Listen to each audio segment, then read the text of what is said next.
We're about ready to get underway as we do our final setup, our final make sure everything's ready to go checklist for our 2 finalists. Before we do that, I first want to give a very special and personal thanks to Blizzard Entertainment. Mr. Mike Morheim is in the audience, along with the rest of the Blizzard crew.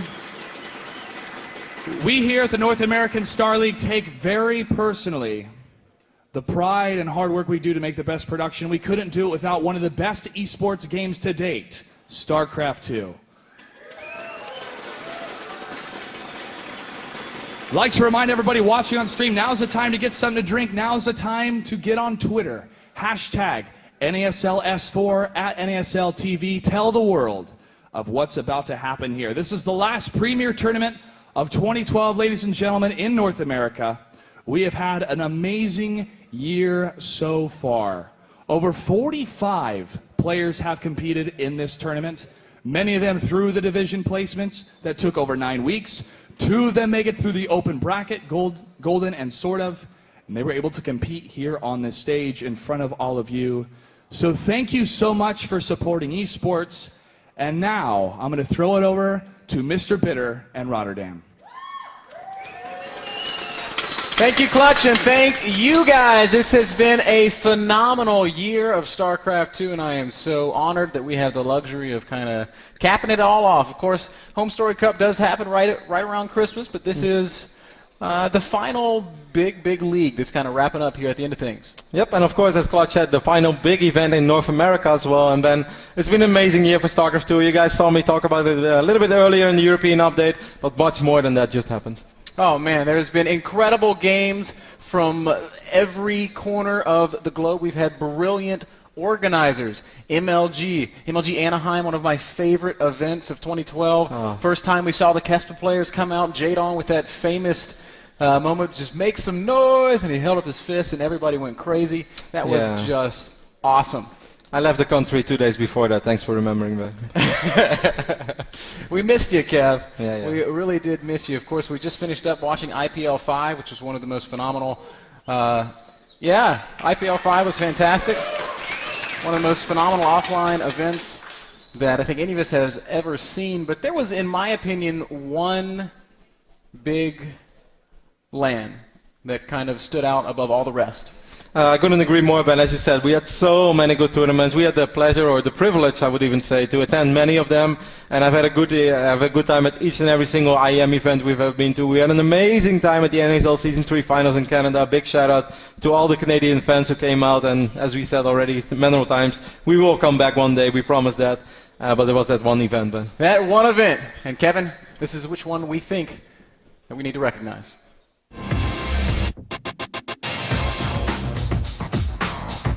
2012 has been a great year for StarCraft and StarCraft events, with major organizers hosting huge competitions all across the world. StarCraft fans have been treated to the highest level of competition, broadcast in over 20 languages, and players have cashed over $2 million in prize-related checks. While every tournament has been a spectacle, one stands out as being best of all: the WCS European Finals, hosted by DreamHack and Blizzard Entertainment. It put the best players in Europe on Sweden's biggest stage, and StarCraft fans from around the world tuned in droves.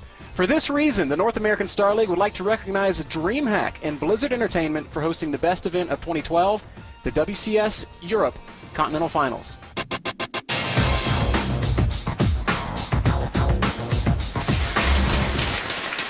But Kevin, what are great events if not for great players? There have been so many fantastic champions that have risen and fallen through 2012. A lot of guys have won a lot of money. A lot of guys have played some fantastic StarCraft. So true. I mean, I think one of those guys is in our final right now. Hero has, of course, always been a fantastic Protoss player, and last year he won DreamHack. Other than that, 2012, as once more, Hero stayed at our house for the last week, and we had a really great time with him, as he's such a funny and humble guy. And I said, I think 2012 has been pretty good for you. He's like, you think? I was like, yeah, I thought it was pretty good. He's like, maybe if I win NASL. But of course, Ben, viOLet has an absolutely fantastic 2012. You almost forget about it, but Home Story Cup 4, that was like his breakthrough performance, and that was just a top 4 finish. After that, one IEM, he won one of the MLG arenas as well. viOLet is one of those guys that really stands out in this year. So many fantastic players. We also have to recognize some of those world-class Koreans like Parting, just winning the the Battle.net World Championships. That guy is just unbelievable. But there is one player, Kevin, who I think deserves a little bit more recognition than just tournament winnings. One player who has affected StarCraft 2 in more ways than just bringing home championships, and this is who he is.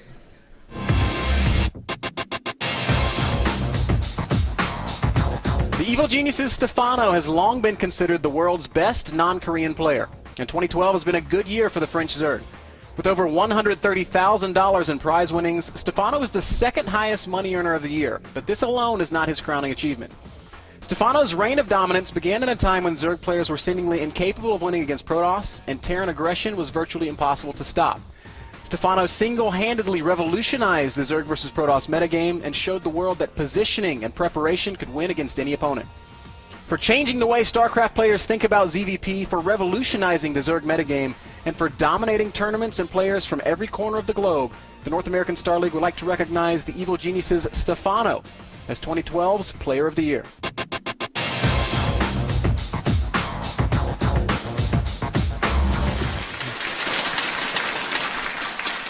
It's hard to celebrate just one player, Kevin, and of course we're not going to do that. We have two more superstars, two more champions that we're going to recognize here at the North American Star League. And to start it off, we're going to pass it over to Clutch. Thank you, gentlemen. From around the world, we have enjoyed StarCraft 2 for over 2 years now, and this has been a culmination of Season 4, a culmination for the North American Star League, and we are so excited to have these two finalists here. Ladies and gentlemen, everyone watching around the world, be it at a Barcraft, or from their computers at home, or right here in Long Beach, California, are you ready?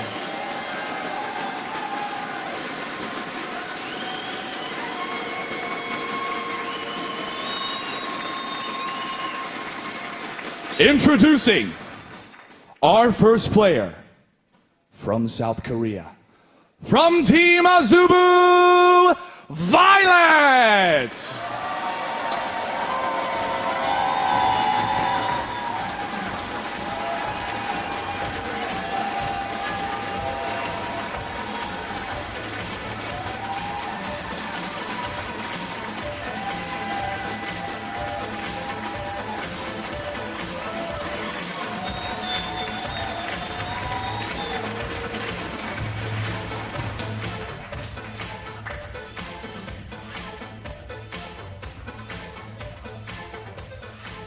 viOLet, one of the strongest Zerg players in the world right now. You play second at IPL 5. But right now, how excited are you? How pumped are you to be in the finals and to potentially be the North American Star League Season 4 champion?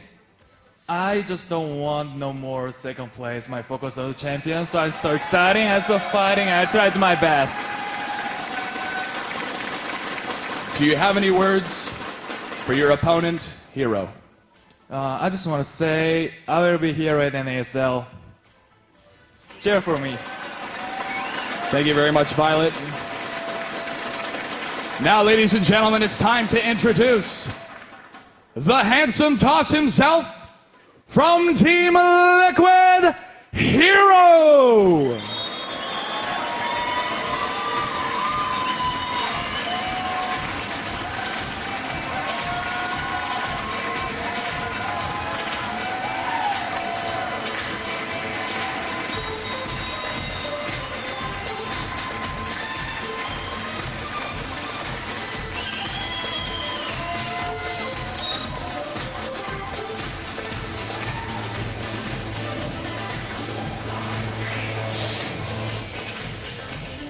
All right, so he had a lot to say. I think so do you. What would it mean to you to win the finals? What would be your reaction if you become the champion?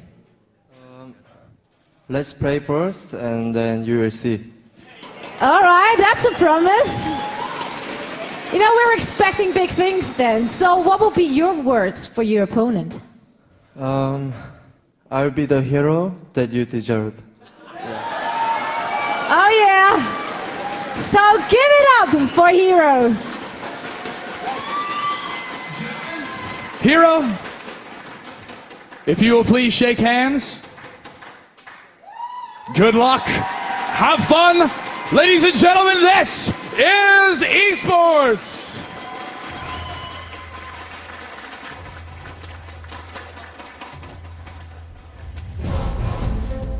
Welcome back, Long Beach. Can I hear ya?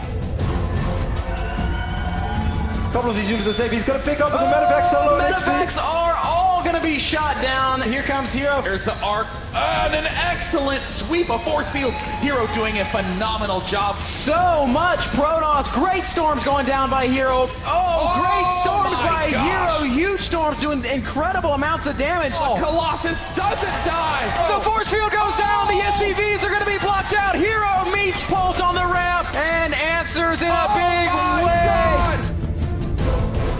Great control by DeMuzzle, but viOLet is going to swing in from behind. Can these Brainies connect with the Marines? Zergling's getting up on top of the siege tanks. Will DeMuzzle's entire army is getting crushed. Well, viOLet has the perfect position. I mean, he has the better concave, more infestors with energy. 2-2 for viOLet against 1-2 upgrades. Great snipe there by viOLet. Right now, viOLet is going to dominate in the air battle. But there's just too There's much so DPS. many Mutalisks. Dude, the roach count from viOLet is tremendous. There it is. GG.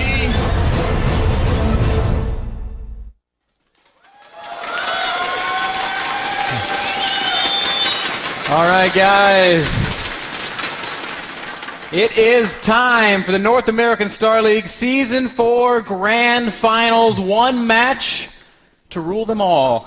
It's been a long season, Ben, and we have a familiar face in our final. Hero, of course, was the runner-up of Season 2. That's also 1 year ago, Ben. That's also in December. As some people already call him Christmas toss, as he always wins in Right, December. the holiday toss always wins in December, but first he's got to get past viOLet. A very difficult adversary. viOLet is a multiple-time champion of StarCraft 2 and one of the most dominating performers throughout the regular season of the North American Star League. He has fantastic Zerg versus Zerg, fantastic Zerg versus Terran, and phenomenal Zerg versus Protoss as well.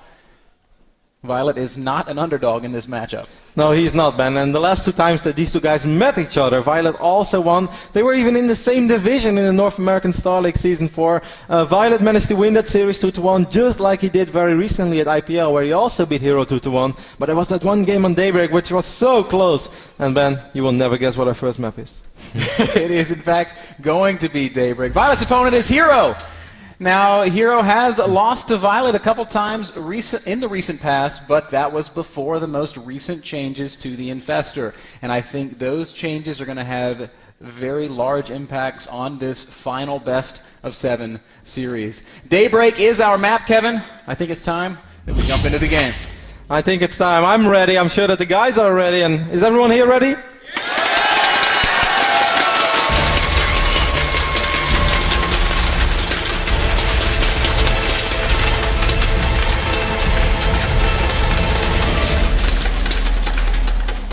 Spawning in the bottom left-hand corner of Daybreak, the blue Protoss player, LiquidHerO.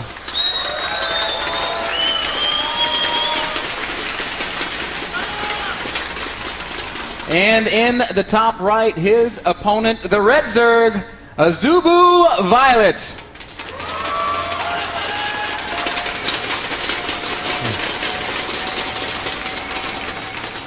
You know, Ben, what's already funny about this, as we often cast tournaments, and so much lately in competitive play, it's always PvZ. We see a lot of PvZs. Last season as well, at our finals, we had a lot of PvZs throughout the entire event in Canada. This is our first PvZ of the entire event. But how fitting it is that it is the final PvZ of the season, the final PvZ that you and I will cast together this year. Yeah, Kev. this is the final game that we cast. Oh my god! Oh my god, it's so emotional! Hold me tight, man! Righty, we'll be doing some casting at the Home Story Cup here later in December. I will unfortunately not be attending because, well, I haven't seen my family in a year and I want to go spend Christmas with them. You have no passion for esports. But here we are on Daybreak in the North American Star League Season 4 Grand Finals, and we see both players opening very standard. Nexus first, followed by Forge from Hero, And viOLet doing the very normal spawning pool into hatchery. Hero with that early probe scout, as has become characteristic of his play. I can't wait to see, man, how the infested change is going to affect this matchup. This is the first time that we see super high level PvZ with so much on the line. Of course, the winner of our tournament goes home with $30,000. Second place still gets $15,000. But this is a really big game. And Hero, what is he going to fall back on, Ben? Is it going to be the Colossus now having superior range over the infestors? Is that going to be his answer, or is he going to find the answer in feedbacks? We will see. No matter what, both these guys will be winners, but only one will be champion. You like that? That's kind of poetic, right? Why? I don't know. I thought it sounded good. No. I didn't feel it.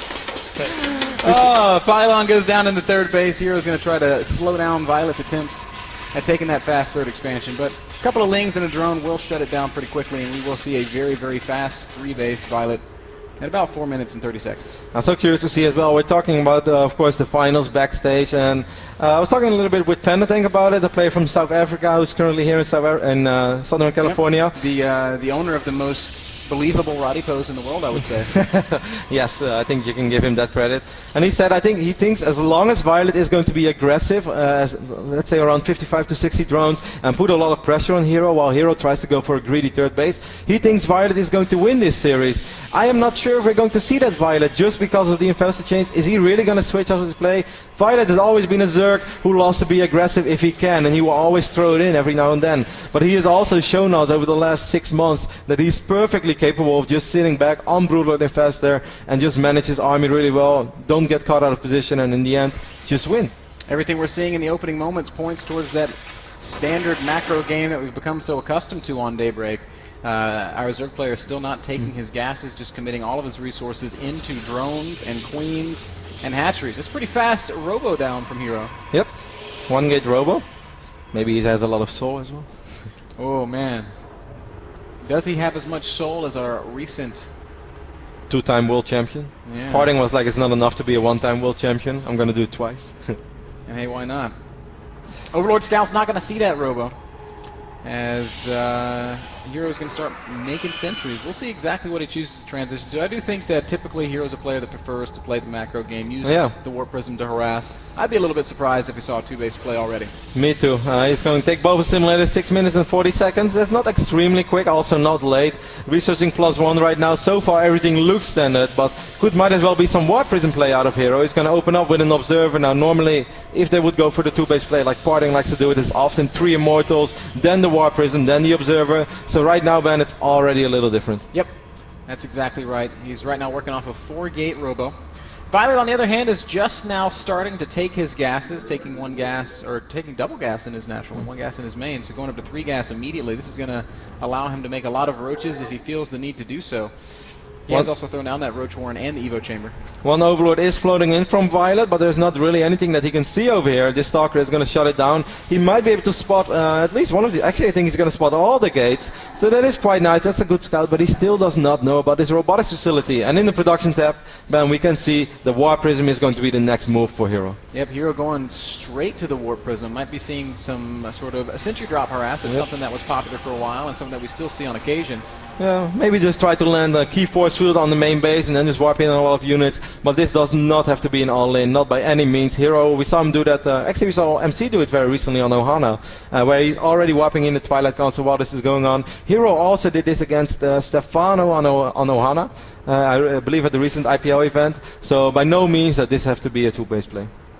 Roaches and Zerglings in production for viOLet. This is a pretty normal time for a Zerg player to start making units just in the event of some kind of Protoss timing attack. He's going to have to make a lot of units. He's already up to 62 drones, so viOLet did an excellent job pumping out as many drones as possible. And now he is going to see these units and the Warp Prism as well, so I'd be surprised if he's going to take a lot of damage right here.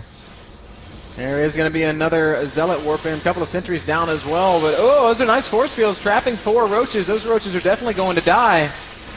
The problem that Heroes... Wow, more great force fields from Hero. Can he lock it off?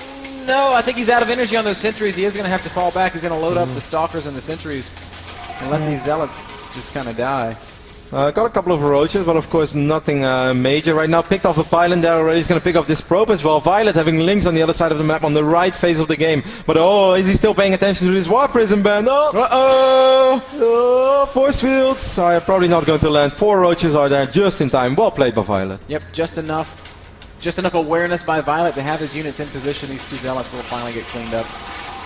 Back on Hero's side of the map, we can see that he's gone up to 6-gate Twilight Council with that robo. So he's got the capacity to warp in a lot of units, but he's also just going to go ahead and throw down that 3rd base. 10 minutes and 30 seconds is not that quick though, Ben. Certainly not on Daybreak, and certainly not when you open up with a robotics facility. If you open up Phoenix, I'd say that's totally okay. But right now, the Hero's going to have to make something happen with these units and the investment that he made early on.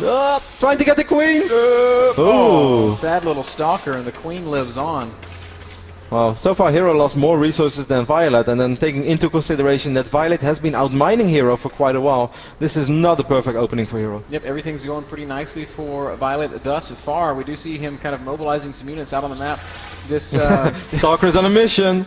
Hero really wants to kill this Queen. Like, he's like, die Queen! And it does actually go down. And the Stalker will also get out of there, so nice little Special Forces mission, I guess. viOLet making 4 more Overlords right now, Ben, and he already has so many roaches. This is some old school ZVP we're going to see on Daybreak, where we're just going to see the Zerg put on so much pressure on the Protoss. Hero does not have any units in position right now, doesn't have a lot of observers either. This is going to be quite hard to deal with. He does have the 3 Immortals. Oh, those are pretty good force fields. The Roach is very close to Immortals, though, and 1 Immortal goes down immediately. Hero's going to have to reposition, and he nice does micro. so. Very, very nice micro by Hero so far, but he's going to need more good force fields. Oh, but he's got him. He's just going to refresh what he has, and I think he should be... Oh, great play by Hero. Kills a lot of Roaches there. Excellent play by Hero, and that's what he needed as well. This wasn't that easy. I was a little bit surprised, Ben, that viOLet sent his entire army to the natural and not split it up 50-50, because that would have been the hard part for Hero. Yeah, Hero was lucky that he was able to consolidate all of his forces and fight just 1 battle instead of having to split up and fight 2. The after effects are a resources loss tab that now heavily favors the Protoss player. Hero is actually confident enough to move out. He's once more going to try to cut off a few roaches. Will succeed in doing so. 4 roaches do fall. Yeah, free donation. Very nicely done by Hero once again. Just cutting off units a little by little. viOLet, meanwhile, is transitioning right into some very standard-looking Zerg versus Protoss late game. He's getting his Infestation Pit. His Pathogen Glands is already more than halfway done. He can make Infestors now if he wants to. And what I love as well from viOLet, man, despite making so many units, despite being reasonably aggressive, he is still taking that 4th base. He's already expanding. And as you said, he is getting ready to transition into a stronger army than just roaches. Even though roaches are pretty strong. But yeah, roaches are pretty strong indeed. Thermal Lance being researched right now by Hero. He's beginning that Colossus production as well, so we are going to be seeing the pretty typical late game Colossus ball. Yep, viOLet knows that he's playing as Hero. Is already going to try to work on a couple of Spine Crawlers, but most of his units are out of position. He does have a few units here, but if Hero goes for a big warp in... Oh, and it's exactly what we're going to see. Nice couple of Zealots being warped in, but that is a great fungal, catching all of those Zealots. That being said, I don't think there's enough, but at the same time, Hero is going to march out. And he's going to catch a lot of units out on the map. viOLet's going to try to focus down a couple of sentries, but that's not going to work either, so great play by Hero. And those Zealots are still alive as well, Ben. The Queen falls once more, and 1 Zealot is killing drones. This is going excellent for Hero right now. Oh, absolutely phenomenal play. Not only is he doing great damage, but he can see that the Hive hasn't started, so he has a huge window to hit with any kind of Gateway Colossus push that he can think of. Templar Archives going down as well for Hero. When does he take the 4th base? I think he could probably get away with it now. I think so as well. That's why he probably moved out. That's why he went for a forward blink and tried to cut off a couple of units. I do not think that he's in a position yet to push, though, because against 7 Infestors, when you only have 1 Colossus and you do not have Thermal Lance, that's quite risky. You do not want to get over eager. Yes, Hero just got a couple of really good exchanges, but let's not overdo it. A lot of extra gateways going down for Hero as he is sort of gearing towards the late game. He does have 400 minerals. Will we see the Nexus go down? Looks like instead he might be thinking of a big warp in his opponent's base. Poor Ling. But this time viOLet's all over it. He's got a Spore Crawler to repel the Warp Prism, and Roaches, of course, are a good disincentive when it comes to where you want to warp in units. Warp Prism speed on the way as well. Hero Templar Archives finished up. So first High Templars are on the field. There is no Storm yet, but of course a couple of Archons are always nice. Help out against pretty much everything that viOLet has right now. viOLet has 1-1 Zerglings +2 attack is finished for his Roaches, and a small contingent of Corruptors, 9 Corruptors out on the map right now. He's not producing anymore. Hive is going to finish up. Hero has the money for that Nexus, but I'm kind of curious to see what he's waiting for. I'm still sure that he's going to push out as soon as he has a couple of additional units, and he's going to be close to max out, and it's going to be a really scary push. viOLet is going to have to be very patient. He's going to really have to rely on his Spine Crawlers. War Prism does get shut down by all these Corruptors on the top side of the map. That's well played by viOLet. And now Hero knows as well, like, okay, that's a lot of Spine Crawlers. Yep, nice Corruptors. If I want to go, I'm probably going to have to go real soon. Nice catch by viOLet, killing the Warp Prism. Hero still sending Zealots around the map. He's going to walk him to the back of the third base, and the Spine Crawler wall doesn't go down that far, so these Zealots will be at least a little bit annoying. This is also going to allow Hero to reposition his army into a very dangerous position. Colossi are going the wrong way, though. Oh, Hero, are you sure about this? Corruptors are going to find the Colossi completely exposed. Huge problems for Hero right now. Stalker's going to try to blink underneath. And good force fields do go down, but unfortunately every Colossus is going to fall. Hero might have to rethink this attack. Well, that was a terrible engagement for Hero. Everything was going so well for him in the last 2 minutes. Not again, he's stuck! Colossus. He really loved the sight from up there. Oh my goodness, Hero has been employing the special Colossi. More fungals going down right now. viOLet, of course, getting beautiful engagement. The final Colossus will fall as well. Great fungals going down by viOLet, doing a lot of damage to these Stalkers. I'm a little bit worried for Hero now as his supply is rapidly falling. 120 supply against 170 of our Zerg player. 160 now. Roaches will push forward and clean up a lot of these Stalkers. Lynx coming in from behind as well, and viOLet might just end this game right now. He's getting a lot of Zealots. Hero might be able to stabilize, but he lost everything that he was looking for. When he lost that momentum, he lost to go for that moment, for that 3-base play, and he never went for that 4th base. And critically, the pre-Hive timing has come and gone. 7 Broodlords morphing right now for viOLet. Oh, everything was looking so good for Hero. That looked like such a scary push. +3 was ready. He had the Archons. He had more than enough Colossus. And then just split up his army way too much. Perhaps got over-eager, seeing so many units over here, trying to cut the army in half. But instead he forgot about his Colossus, or they got trapped like they often do at daybreak. Warp Prism will return once again to the main base of viOLet. There's no units here to defend it. And Hero wants to take out the Greater Spire. And Hero doesn't really have the money right now, but to go for a big offensive weapon, because he's going to have to worry about this army from viOLet that's coming in as well. Yes, a lot of Zealots are going to deal an insane amount of damage here, but how is Hero ever going to deal with his army? I don't think that he has any real answer here, Kevin. The Stalker count is only 7. There's less Stalkers than there are Broodlords right now. Where is the army of Hero? Does he have one? He doesn't really have one. He's got a few units in his 3rd base. His natural is completely forfeit. There's nothing he can do. Pretty much nothing, man. These Zealots did take out the Greater Spire, so if he's somehow, some way ever to kill these 7 Broodlords, then he's going to have a good time. But viOLet is up 100 supply. viOLet looking just phenomenal so far on Daybreak. I think in general we would say that this is a Zerg map. So Hero might not have been banking on taking this one, but certainly nobody wants to start off a best of 7 series with a loss. The overly attached Zerglings. Broodlords making their way down to the 3rd base now. viOLet is really the only thing left for him to do is to clean up what small army Hero has before Hero's got no other choice but really to tap out. Roaches are killing the main base. The Lings are cleaning up what's left of the natural, and the Broodlords will ransack the 3rd. As long as viOLet stabilizes on his side of the map, and that's pretty much what he did right now. There is still one pylon over here, there's still a War Prism, but Hero is going to be down to 1 mining base. He is going to go for it right now though with that blink, gets a couple of decent shots off on these Broodlords. Yep, blinks right underneath the Broodlords, kills a couple, but unfortunately will be locked down by Fungal, and these Broodlords are going to have no trouble cleaning up the last of Hero's units. Ling's even going to come up for a little bit of extra support.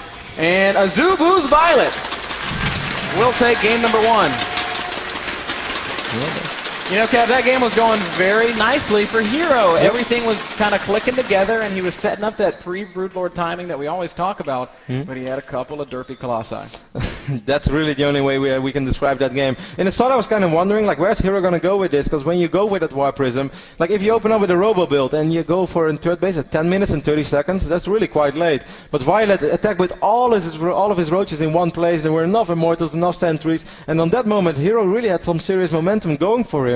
And I really thought that this timing that he was going to hit was going to be very crucial and even brutal for viOLet. But yeah, if you forget about 3-4 Colossus, then I don't know, it's pretty hard to make your timings work. Got to give a big shout out to iBuyPower PCs, the PCs that power the North American Star League, for sponsoring that last map. Also want to send out a very special thank you to all of our subscribers all season long, and of course everybody watching from Barcrafts around the world. There's one in Victoria, Canada that's particularly special to us right now. Huge shout out to you guys. We're going to take a very short break. We will be right back with a lot more Grand Finals action. Game 2, viOLet versus Hero, after this.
Oh, hey, we're back. What's up, guys? Sometimes the music kind of gets quiet, and you're like, hey, I feel like we might be live right now. Then you look over your shoulder. Oh, we Happens are live. every now and then. Happens to the best of us. Game number 2 between Hero and viOLet is about to go up. It's going to be happening on Ohana, a map that's very near and dear to my heart. Yes, and we're not going to talk about it. We're not going to say because it means family. Okay, our players are ready. Go. I'm just going to make a double check. Really ready, guys? I think they're really ready, bro. All right. Go, says Rotterdam. viOLet currently leads 1-0. Hero just asking for something. We'll figure out exactly what he needs. Now, Ohana is a map that does kind of favor the two-base Protoss play, Kev. It does, but still, that's not really Hero's style. I'm not going to say that he would never do it, because we've seen him be against stage as well. Quite surprising, because against Terran, normally you'd say, like, oh, Hero's not really a player to rely on one-base threats, but he definitely busted it out a couple of times. I still don't think we're going to see it just because he doesn't have to yet. Like, if this would go wrong 2 or even 3 times, yes, we might see him fall back to a two-base play, but this Daybreak game was not going bad for him at all. After viOLet made all those roaches early tier 2, and he stabilized, he killed a lot of them, I felt this was Hero's game to lose. It was absolutely Hero's game to lose, and critically, I think if we look back on that game, we never actually saw him have a fight with his whole army. He lost his Colossi before they were ever involved, and from that point forward, he was just spread out way too much for the rest of the game. We are going to be jumping into Ohana right now. As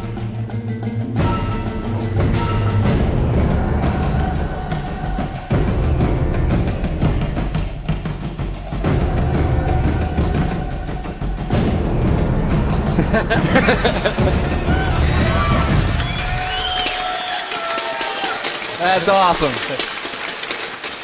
That is awesome, man. I always kind of envisioned Ohana as like a beach paradise, but they made it sound like some dangerous jungle. I love how you're like never silent for any map introduction unless it's Ohana. Then you just watch it. It's like reverence, man. You know how it is. I love this map. I've seen so many great ZVPs on this map. Spawning the top left-hand corner of Ohana, the Red Zerg player, Azubu viOLet.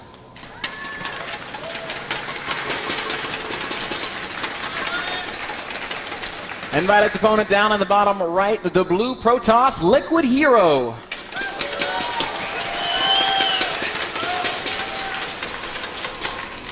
We can already see Hero switching it up a little bit, man. Previous game he went Nexus first, this time it's going to be the Forge before the Nexus. Now that might just have to do with the fact that Ohana is a little bit smaller than Daybreak. It doesn't take as long for a couple of Zerglings to run across the map and be annoying here in natural.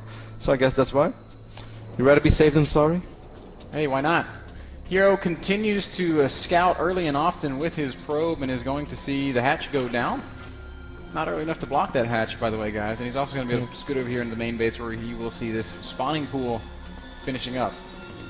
Yep, he is going to see it right now. Of course, nothing too funky yet. So we can talk a little bit about viOLet's run this season. For the people who have been wondering, or people who have been following for NASL a long time, it's like, I think this is viOLet's first season in the NASL. Is that correct? Yes, guys. At the start of the season, we invited 4 players who, based on the ranking that Mr. Bitter and Frodan made, performed the best over the entire year. And viOLet was one of them after all his consistent tournament performances. He got an invite. He gladly took it. And then ever since then, he's been on a rampage. He absolutely has been playing some phenomenal StarCraft. One of the best records in the North American Star League, undefeated through the regular season, only dropped like 3 or 4 maps. It was domination. And even in the online playoffs where he met up with Alicia, the runner-up of the NASL Season 3, he manhandled him, man. It was 3-0 as well. Even though Alicia looked good in one of the maps, and I always feel that the first map in a series like that can be very crucial. But viOLet made a comeback, won that first game, and after that he looked dominant. And I would say even here in the offline finals, the Muslim is really pretty much the only player throughout this entire season that has pushed viOLet to his limits so far. Yeah, that was an epic best-of-5 series. It went all the way to game number 5. The Muslim narrowly losing in the round of 8. viOLet has spotted Hero's probe scout, so he's going to at least be able to usher this guy off the map, and that's a really big deal. You don't want probes sneaking around. You don't want pylons going down in places that you can't see him, and as we can see right now, this is the only probe that Hero has out on the map. Yep, Hero of course just wants to confirm to make sure that viOLet is indeed going for that 3 hatch opening, as we know is the standard in the matchup these days. But hey, viOLet, we saw it before as well, even in the series against the Muslim, every now and then he does something crazy, and you want to make sure that that's not going on. You want to make sure 8 or 9 roaches won't suddenly show up when all you have is a Zealot and a Sentry, because then even as a Protoss you're going to be in a lot of trouble. Zealot will actually move right out, and then Hero's going to make 2 Zealots, which is a little bit different. Why do you make it this, Kev? I think he's just going to run them across. Well, what he did against Stefano when he went up with 2 Zealots and then he went for the Stalker is that he takes both Xel'Naga Watchtowers to make sure that the center of the map is absolutely clear. That he guards both Xel'Naga Watchtowers, then he's going to warp in the robotics facility. Then he went for the Warp Prism, and that's when he tried to go for the Sentry drop on top of this ramp. I actually very recently did an analysis on that game, so it would be very funny to see if he's going to do the exact same thing.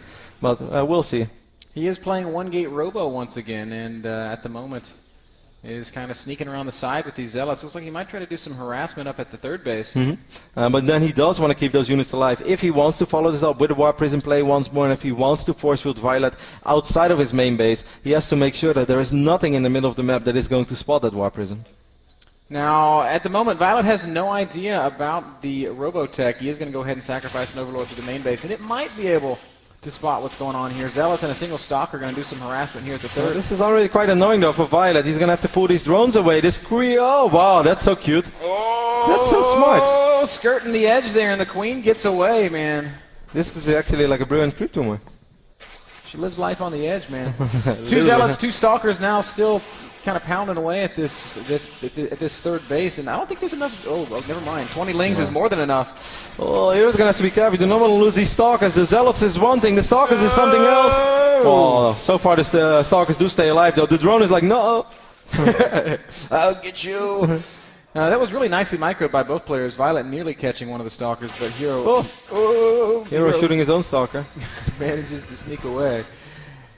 Stalkers will retreat back to the natural, where you can see that Hero's gone right up to Immortal. Oh, these Lings actually might just run in. Okay, that's quite some DPS with that cannon and these Stalkers and Immortal behind it. So viOLet does not want to end up losing all these Lings. viOLet did get a really good scout of though with that Overlord, as you mentioned, and he saw the robotics facility, and now he even saw the Immortal. So if Hero was going to go for a standard 2-base Immortal play, it's going to be a little bit harder to pull off right now because it's so obvious. I don't think it's a question of if, Kevin, as the 2nd Immortal's about to pop, and we've got more gates going down. 3 in the back of the main, 3 more in the natural. It's a grand total of 7 gate Immortal. 46 probes as well against 58 drones. viOLet probably not going to make any more drones after this. He's going to try to muster out as many units as possible.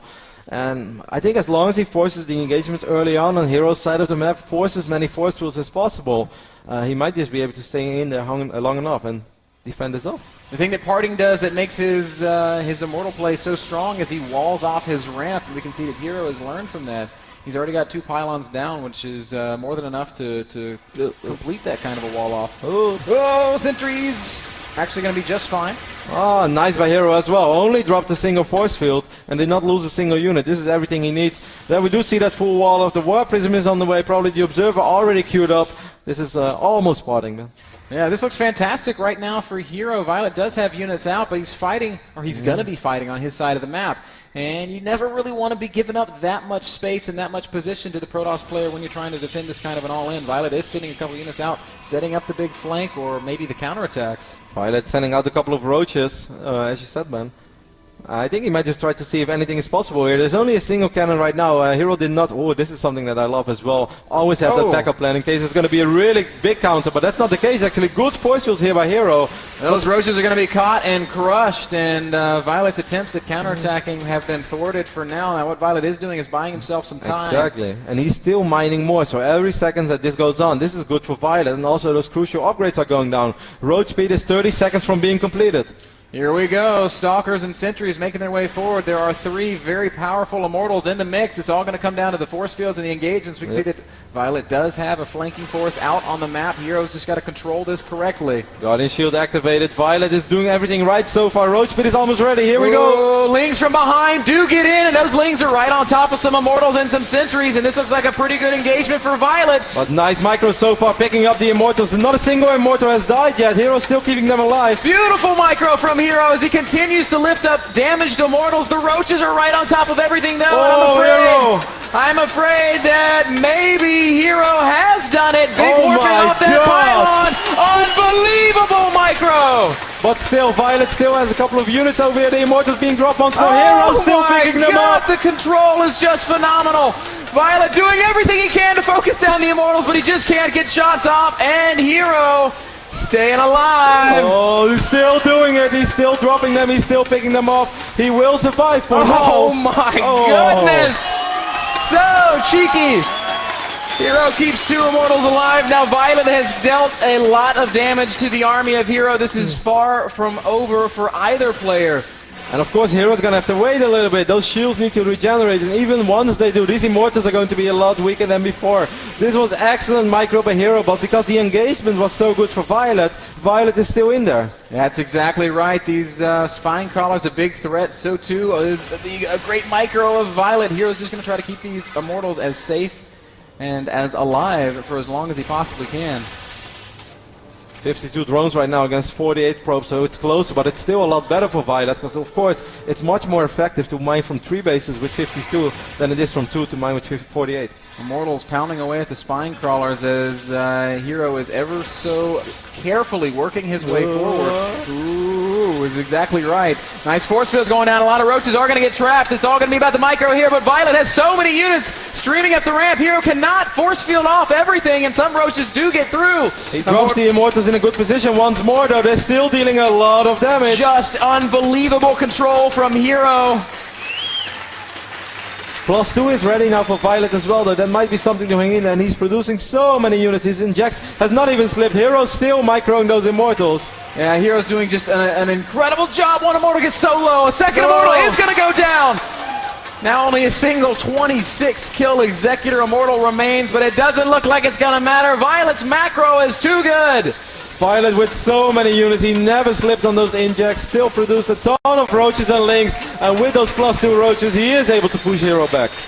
Phenomenal, phenomenal play on both sides. Absolutely top-notch. 2 of the best players on the planet right now, guys. And that's always the problem when you go for the full wall-off. You need to have that full wall-off, otherwise you're so susceptible to counterattacks. But it also means, man, that once you have those Immortals out on the field, those are going to be the only Immortals that you have out on the field. Exactly right. You can never replace them. You can never reinforce with anything other than your warp ends. So viOLet has basically, he's successfully defended this. He's going to immediately transition into Infestors. It's the exact right decision, guys. The worst thing you can do as a Zerg player in this spot is just keep making Roaches and Lings. I love how the very moment when he finally killed that one Immortal and he pushed Hero back, the first thing we saw on the production tab was 12 drones. Like immediately. Absolutely instantly, realizing that he had stabilized and that he was safe. Hero's still trying to do some harassment here with these 2 Stalkers and his Immortal. And he will kill a couple of drones, but the problem is viOLet just has such an overwhelming unit advantage that Hero is going to have such incredible difficulty finding openings. After a filled Immortal all-in like that, man, Zerg just has everything going for them. He's mining off 3 bases comfortably. He has way more workers right now. He is getting those Infestors out, and he of course has absolute map control as well. Oh, Immortal hammering away at this hatchery. Maybe he can cancel the building 4th base, but no. viOLet is there once again and does defend his new expansion. Hero did take out this one Overlord, which was dropping creep over here, so eventually he will be able to go up to 3 bases, but of course this is super late. This is 17 minutes into the game. The main is running really thin right now. It's going to be mined out within a minute or two. Yep, and I mean, he's going to try to take a third, but he's still got to wait for this creep to recede. There was an Overlord dropping creep there, just another small detail. And viOLet, you know, he checks off all those small things on his list of stuff to remember, I guess. viOLet is pushing forward with Roaches and Zerglings. He can try to pressure this future expansion if he wants. Love how viOLet still kept a couple of units over here, knowing that even though the Warp Prism left, it could always come back. Does not want to lose that 4th base. Of course, that 4th base is really going to be what's going to put him so far ahead in this game. Oh, Hero. Down 70 supply, down 1 game already, going down 0-2 in a best of 7. It's not the end of the world, but it's also not an enviable position to be in. It's going to be an uphill battle. 7 Infestors are out on the field right now, and of course Infestors are absolutely awesome units against these Immortal Sentry plays. That's exactly right. They just kind of shut down everything. They're great against the Sentries, they're great against the Immortals, they're great against the Stalkers.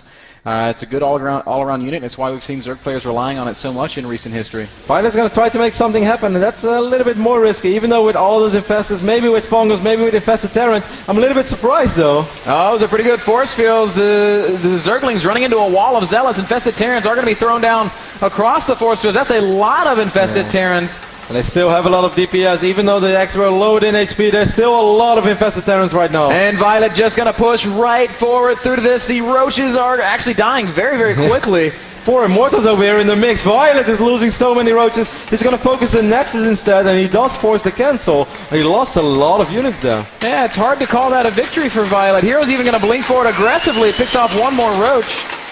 The biggest problem is still the economy for Hero. Hero right now really down to 1 mining base, while viOLet is basically mining off 3. That's exactly right. Not only that, with all that extra money, viOLet's macro has remained impeccable, and the Lings are going to come in. There are no sentries. Oh no!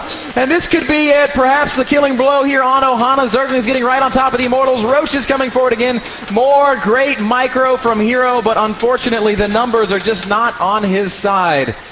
More Infested Terrans, more Lings streaming in, and GG! viOLet takes a 2-0 lead. He said no more second place finishes, Kevin, and now he leads 2-0. That was a really, really fantastic Warp Prism micro, and you have to love that no matter what race you play. That was awesome by Hero, but still the reason why viOLet was able to survive was just because that first engagement was so good. Yes, Hero did absolutely fantastic with his Prism, with his Immortals, but all those Lings streaming in made viOLet's life so much easier and allowed him to let that battle drag on and on and on. And even when you have only 4 drones more, as long as you're mining from 3 bases, that's really good for you. And the longer it goes, the better it goes for Zerg. Unfortunately, those force fields were just a little bit too late, Kevin. Those Lings made every bit of difference. That last map brought to you guys by Kingston HyperX and their full line of solid-state drives and RAM. We're going to take a very, very short break. We'll be right back with game number 3, Hero versus viOLet.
Welcome back to the North American Star League Season 4 Grand Finals, and welcome back to game number 3, Hero versus viOLet. We'll be moving over to the Cloud Kingdom. Cloud Kingdom is a map that I think Hero is going to feel a little bit more comfortable on than the first 2. Yeah, I'm curious to see, Ben. How is he going to play? Is it going to be another 2-base play? I don't think so. It's something that Hero does very rarely. He almost got away with it, but viOLet showed that he knows how to deal with those kind of plays. I think the Overlord Scout was so crucial. Just to have that, just to see it a little bit quicker, even if it's only 10 or 15 seconds for a Zerg, it's so massive. Yeah, every little indication, of course, that little poke up the ramp with the Zerglings, too. Yep. Spotting that Immortal if there was any doubt. That allowed viOLet to proceed forward with certainty. As soon as the players say that they're ready, we will start this third map. Third map in this best of 7. Players are ready, Ben, so I'm going to fire it up. Game number 3 is going to be played on Cloud Kingdom. Oh, someone just left. Okay, we can do it again. It is still going to be played on Cloud Kingdom. NSL admin jumping out of the game right before we started the timer. Now $30,000 is up for grabs. The first place finisher will take home that big check. The second place finisher, $15,000. And that cute trophy. And that cute trophy. I want to touch it, but like you're afraid you like smudge it up with your fingerprints? Not that as well, but they also say like you can jinx it and stuff. So I don't oh yeah. You know, whenever I go to a Blizzard event, Mark always never lets me touch the trophy because he said I would jinx it. I was like, come on, Mark. Why would you say that? Reminds me of Carmack and his Sick Nerd Baller sweatshirts. Yeah, he's so proud of them. He's like, you can watch it, you can look at it, but you cannot wear it. I was like, well, I was not really gonna wear it, even though I wonder how it would look. He's like, no. Okay, Carmack.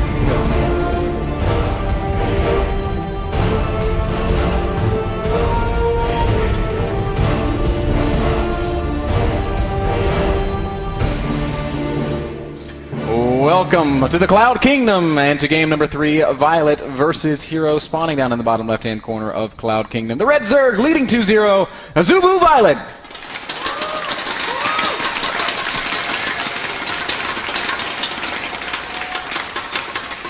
And his opponent, who has looked damn near unstoppable all weekend long, has finally met perhaps his match. Spawning in the top right, the Blue Protoss player, LiquidHerO.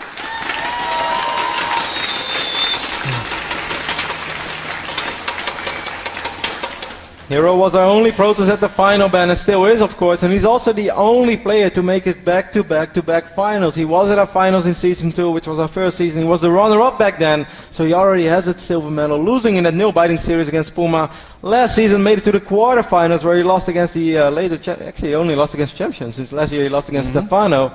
Now he's in the final once more. That's already a fantastic achievement, but I'm sure that Hero wants more. Of course he does, the Christmas toss. He's going to switch it up once more a little bit, Ben, getting the first pilot in his main base, just making it a little bit harder for Zerg later on to figure out what exactly is going on. It is still going to be a Nexus first, though, so he is not afraid. Not at all. To take a stand. viOLet is playing pretty standard. Then you're supposed to say, everybody. I'm sorry, bro.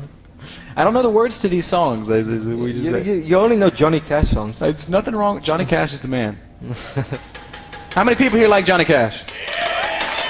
See? I'm not in the minority. He's awesome.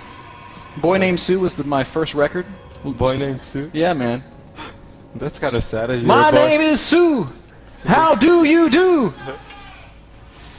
I don't know, Ben. I guess I'm going to have to learn more about that southern culture you come from in the upcoming weeks. Looking forward to it, brother. Where's the Forge? Forge is up in the main base, so we do see Hero going Nexus first, into Forge, and then Gateway, and then Cannon. It's a very nice, economical opening. Just 2 links so far on viOLet. viOLet never really making a lot of links. There are quite some Zergs out there who really love to mix it up and just throw in 6 to 8 links every now and then, just run across the map, see if they can make their way into the main base. Of course, the first player that we always think of is NASL, who somehow has like a guaranteed access ticket to the Protoss base. He always gets the links in. No one else does. Just walks across the map and kills 4 probes every game. It's just part of his opening. That's how NASL's EVP built into the build. Oh, okay, if you build 13 spawning pool and then you kill 6 probes. What? NASL? No, it's... That doesn't even work mid-muscle. Yes, it does. Okay, NASL. Hero gets a good scout off, knows that there is a third base down, and that's all he needs before he's going to just kind of walk back home and start working on his mid-game. This is already a little bit more tricky once more for the people who wonder, why is that pylon over there? Why wouldn't you just build it here? That's, of course, has everything to do with this little cliff. This Overlord is always lurking around, and if you build your entire attack here, if you build the Forge here, if you build the Cybernetics Core here, Zerg can basically see what you spend your Chrono Boost on, if you're researching +1 or not, and in this case you just make them a little bit more paranoid, and that's always good. Even if you're not going to transition into something crazy. I would love to see Hero play Stargate, by the way, Ben, and I might actually have a Stargate feeling. I think Stargate is quite good on Cloud Kingdom, and I've always enjoyed watching Hero Stargate play. Yeah. StarCraft 2, a game of small things and small advantages, and anytime you can do just the tiniest thing to create an advantage for yourself, you should. +1 does start spinning here for Hero, and as you pointed out, viOLet's going to have no idea because while he does know where the forge is, he's not able to look at it.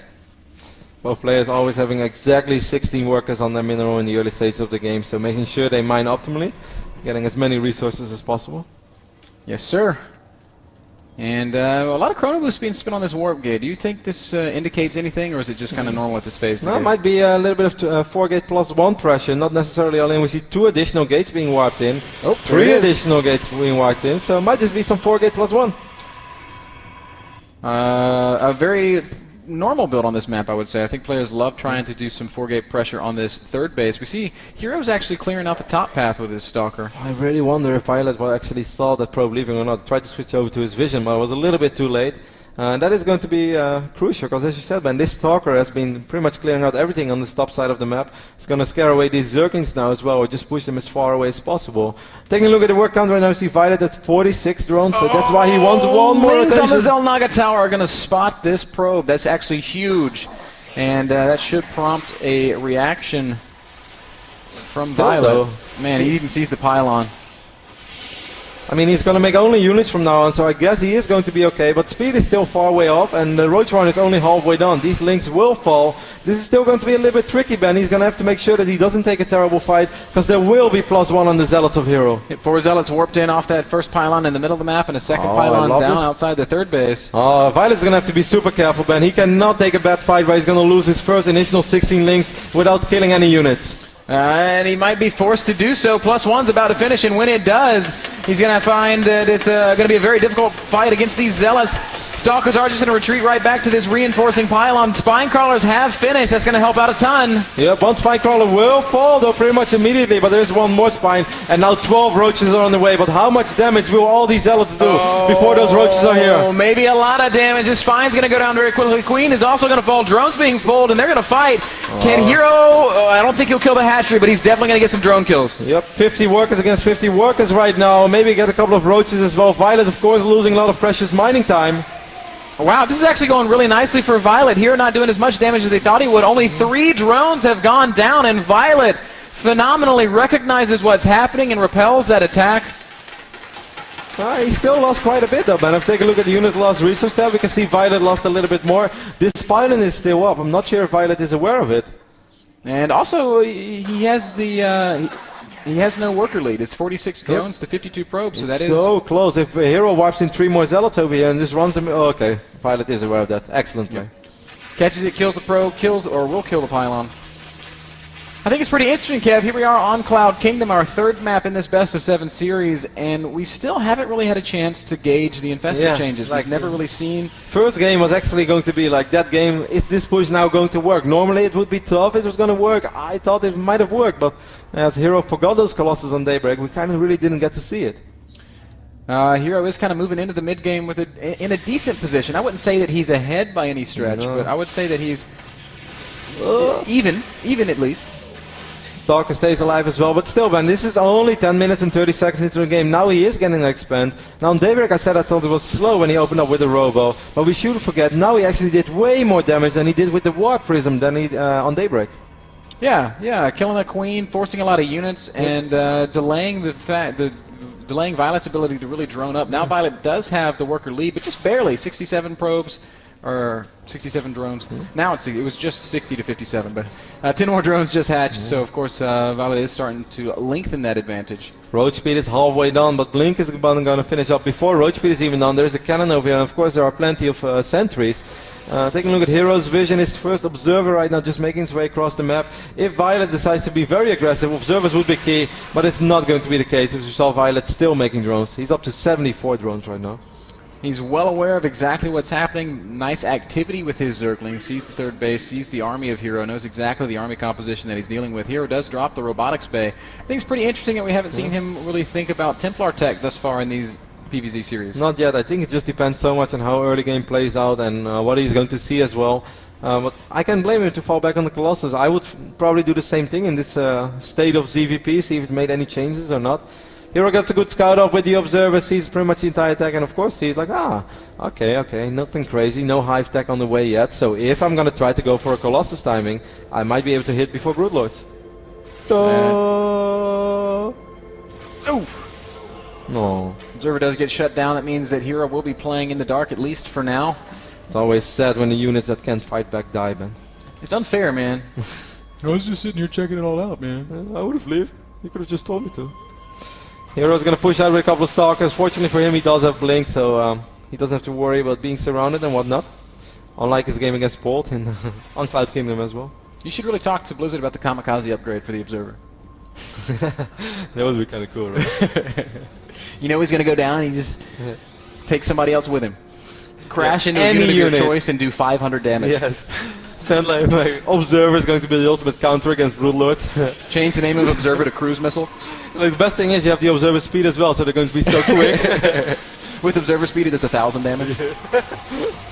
Yes, I'm pretty sure that we can talk Dustin Browder into this. I do hope that he likes to drink, though, otherwise it's going to be tough.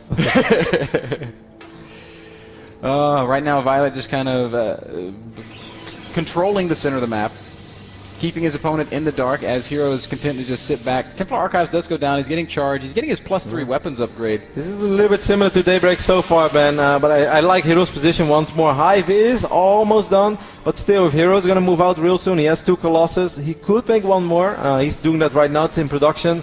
I think he will hit a pretty nasty timing. It's going to be close if he really wants to fight before the Broodlords are out, but I think he could do it, and I'm so curious to see how that battle is going to unfold. Yeah, Colossus count will be 3 in just a moment, and +3 is going to be ready as well. The Stalkers, the Sentries, the Immortals, and a handful of Zealots. Yeah, probably an Archon or 2 as well. He is once more pretending like he wants to take a forward base, but that's exactly what he did on Daybreak as well, and then he didn't actually take it. Yep, just pushed with his very absent-minded Colossi. Stalker count is up to 25 right now. That's a very, very nice count. It's going to be hard for Violet to take it out. He has 8 Corruptors. But of course, Violet is going to have to worry as well, Ben. If he goes full Broodlord right now, is he going to be able to kill those Colossus? Yeah, it's going to be hard, certainly with this many Stalkers on the field. 25 Stalkers. It's so many Stalkers. Yep. It's a minimal investment in Zealots and in Colossi, and instead sending most of those resources to the Stalker, to the Blink Stalker. Pretty similar to Daybreak, Ben, and now we're going to see once more his Hero going to pay better attention to his army. Oh, the Colossus once more a little bit exposed. Fortunately, those Infestors and Corruptors were not there yet. This is going to be it.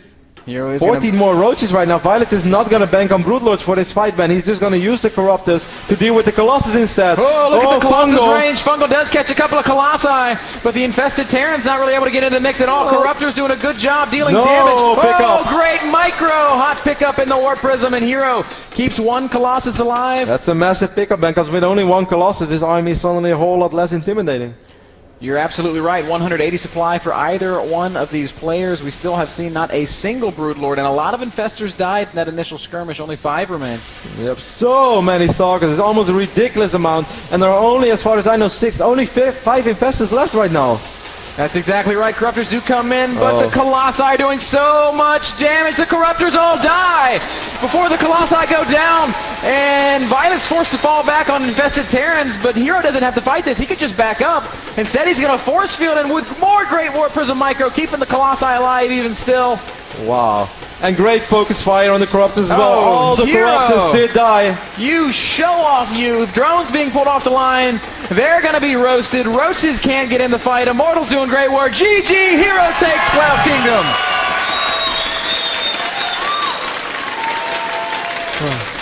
Oh, we have a series on our hands. Yet Kevin, Hero answers back. Violet winning the first 2 maps, but Hero says, I'm not dead yet. Far from it. Really beautiful game from Hero once more, but I love the way that he used those Warp Prisms later on. Like, I've seen it with Immortals in the Immortal Centrifuge, but even now, keeping that second Colossus alive, I think was really crucial. If that one falls, suddenly it's a whole lot harder to deal with all those Infested Terrans. So, beautiful micro by Hero, and I just love the opening, you know, busting out the old 4-gate +1, dealing quite a bit of damage, not crippling damage, but still doing enough that it justifies taking a third base on 10 minutes and 30 seconds. Yeah, Hero just looked great, guys. That last map brought to you by Cooler Master and their fine line of gaming peripherals, including mice, keyboards, cases, and more. Head on over to coolermaster-usa.com to check them out. We're going to take a very short break. Game number 4, Hero versus Violet, will be coming up right after this.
Welcome back to the North American Star League Season 4 Grand Finals, live from the Center Theater in Long Beach, California. How you guys doing?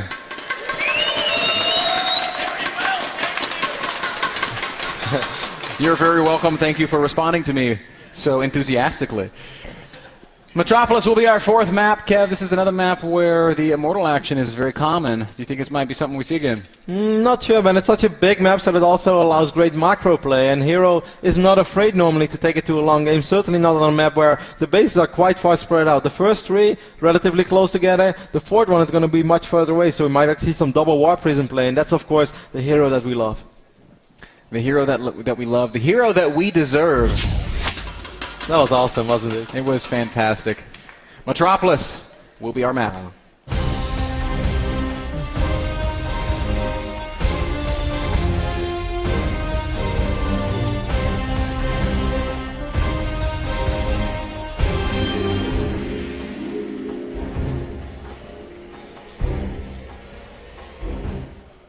And spawning in the 9 o'clock position on Metropolis. The red Protoss player just took a map.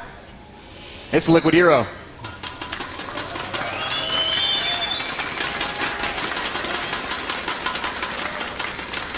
And his opponent up at 12 o'clock, the blue Zerg player, leading 2-1, Azubu viOLet.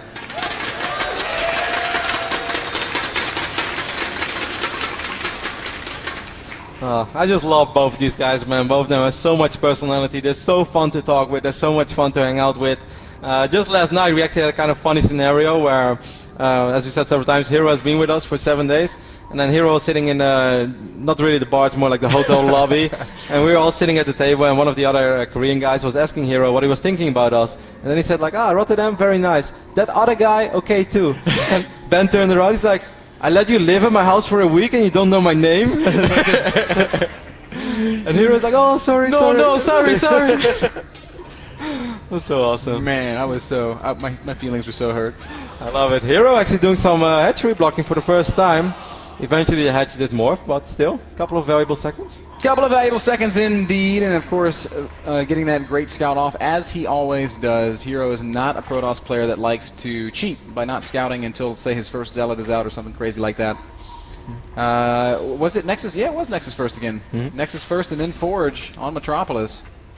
Yeah, so he's not too afraid, and I really think that last game must have gave Hero a lot of confidence, man, because that's how I feel that perhaps game 1 should have been. Yes. That push looked just as scary and intimidating in game number 1, even though he didn't do as much damage as he did on Ohana, or on Cloud Kingdom, I mean. I still feel it was relatively similar, but yes, the Colossus were so far off position. I would not be surprised at all to see Hero at least in some way fall back to the same pre-Broodlord timing and see how much damage he will be able to do. Or maybe viOLet is going to switch up. Maybe viOLet is quite nervous about those kind of timings right now, and he's going to say, you know what, I'm just going to produce a ridiculous amount of units on 60 drones and see if I can bust through. Metropolis, a good map for Mutalisk play. One of my favorite maps for Mutalisk play. Unfortunately, the islands are not here, man. Yeah, but that fact is compounded in these positions where the Mutalisk can just kind of fly right across that open space. That open space also does lend itself nicely to Warp Prism play, which is something that I'm sure we'll see Hero fall back on. Yeah, or maybe still Stargate. I definitely think we're going to see at least one Stargate game out of Hero. This might be a map for it as well. It's a very big map. There's lots of airspace, so maybe he's feeling like, if I go Stargate, maybe I get fortunate. Maybe viOLet wants to play Mutalisk. I do not think that's the case, though. I don't think viOLet is going to play Mutalisk on this map. But Hero might go Stargate. Yeah, Mute is not really something you see a lot out of viOLet in ZVP. It's something that he's not afraid to do, Zerg versus Zerg. Yeah, ZVZ does it a lot. He very seldom does it against Protoss. Yeah. Instead, when he chooses to mix it up, he often mixes it up with high aggression off of 2 bases. Crouching Probe, Hidden Pylon? Possibly, Kev. It's something that we could definitely see if viOLet doesn't manage to scout that probe.